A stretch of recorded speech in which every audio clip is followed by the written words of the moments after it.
রংপুর সহ দেশের ৫ অঞ্চলের ওপর দিয়ে ৬০ কিলোমিটার বেগে ঝড় ও বজ্রসহ বৃষ্টি হতে পারে বলে জানিয়েছে আবহাওয়া অধিদপ্তর।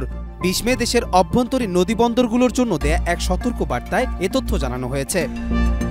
বিজ্ঞপ্তিতে বলা হয়, রংপুর, ময়মনসিংহ, পটুয়াখালী, কুমিল্লা ও সিলেট অঞ্চলের ওপর দিয়ে পশ্চিম অথবা উত্তর পশ্চিম দিক থেকে ঘন্টায় ৪৫ থেকে ৬০ কিলোমিটার বেগে অস্থায়ীভাবে দমকা অথবা ঝোড়ো হাওয়া বয়ে যেতে পারে। এসব এলাকার নদীবন্দরগুলোকে ১ নম্বর সতর্ক সংকেত দেখাতে বলা হয়েছে।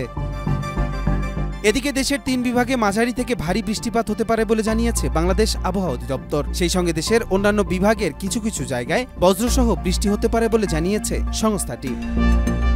আবহাওয়া অফিস জানায়, আগামী ২৪ ঘন্টায় রংপুর, ময়মনসিংহ, সিলেট বিভাগের অনেক জায়গায়, রাজশাহী ও ঢাকা বিভাগের কিছু কিছু জায়গায় এবং খুলনা ও বরিশাল, চট্টগ্রাম বিভাগের ২-১ জায়গায় অস্থায়ীভাবে দমকা হাওয়া সহ বিদ্যুৎ চমকানো হালকা থেকে মাঝারি ধরনের বৃষ্টি, বজ্রসহ বৃষ্টি হতে পারে।